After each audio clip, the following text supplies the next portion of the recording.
The real source of harm. Hi, my name's Dave, and welcome to The Daily Stoic, 366 Meditations on Wisdom, Perseverance, and the Art of Living by Ryan Holiday and Stephen Hasselman. Today is February 24th. The real source of harm. Keep in mind that it isn't the one who has it in for you and takes a swipe that harms you. The harm comes from your own belief about the abuse. When someone arouses your anger, know that it's really your own opinion feeling it. Instead, make your first response not to be carried away by such impressions. For with time and distance, self-mastery is more easily achieved. EPICTETUS, EPICURION 20. The Stoics remind us that there's really no such thing as objectively good or bad occurrence. When a billionaire loses 1 million in market fluctuation, it's not the same when you or I lose $1 million. Criticism from your worst enemy is received differently than the negative words from a spouse. If someone sends you an angry email but you never see it, did it actually happen? In other words, these situations require your participation, context, and categorization in order to be bad. Our reaction is what actually decides whether harm has occurred. If we feel that we've been wronged or get angry, of course that's how it will seem. If we raise our voice because we feel we're being confronted, naturally a confrontation will ensue. But if we remain in control of ourselves, we decide whether to label something good or bad. In fact, if that same event happened to us at different points in our lifetime, we might have very different reactions. So why not choose now not to apply these labels? Why not choose not to react? Yeah, I like that today. So recognizing that, it's not necessarily, it's how you view the situation, right? I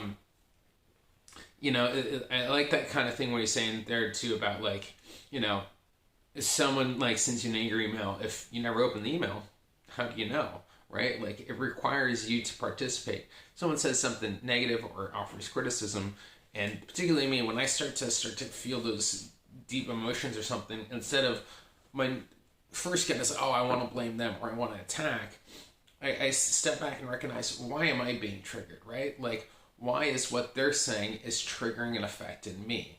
Because that is what I can control. So recognizing it, and then I can have a learning experience versus going immediately in defensive in an ego, right? Because as soon as you feel, especially when you feel like your ego is bruised a bit, you immediately get defensive and then shoot back and be like, oh, well, it's you. But I have no control over you. I have control over me and how I react in the situation. I've had bosses give me some really bad criticisms or been kind of abusive, and it's, sitting back and not necessarily kind of taking it, but it's kind of recognizing okay, they have their own frustrations, because emotional pain, not transformed, is transmitted. So most of the time when people are lashing out, I don't know, have you ever had the situation where you've been mad about one thing, you get home and then you yell at your kids or your wife or your friend, which has nothing to do, because they may have said one thing and it'll set off the thing from earlier, because you haven't actually learned or transformed that emotional pain into something. You're just transferring it onto the next person. So learning how to transform and recognize what our emotions are and why we're feeling, right? And recognizing that, especially I think when it comes to emotions, one of my other favorite phrases about emotions are like children. You can't let them drive the car, nor can you stuff them in the trunk. They belong in the back seat. Meaning that you shouldn't completely discount all your emotions and stuff them down completely, nor do you let them run the car and they'll drive you over a cliff. But they belong in the back seat. They're there to recognize that, okay, there's a learning experience happening here, or there's a way of growth, right? They're an indicator of your outside stimuli that has caused a internal bodily reaction, and now you've associated this word to this feeling. But really it is. It's just a feeling in the body. And you learn to kind of, this is where I think the self-mastery part comes in, of like recognizing of like, okay, is that outside my realm of control? Okay, they're angry about something. Let's figure out why, you know, and why I want to respond with anger. Because usually if, you know, they come at you anger and you respond with anger, then it just escalates and escalates and escalates.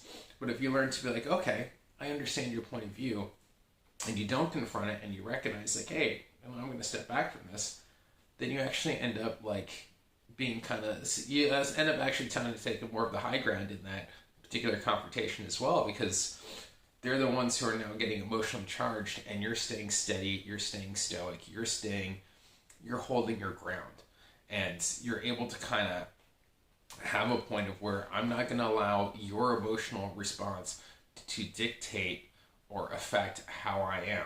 I am acting versus reacting. I think that really comes down to. Yeah, that's all I got for today's reading. Would love to know what your thoughts are in the comments below. Don't forget to hit that like button, you know, bells for notifications, subscribe please. If you do enjoy these daily Stoic videos, please let me know. Always love to read the comments, and thank you so much. I'll see you tomorrow, and you guys have a great, if not better, day.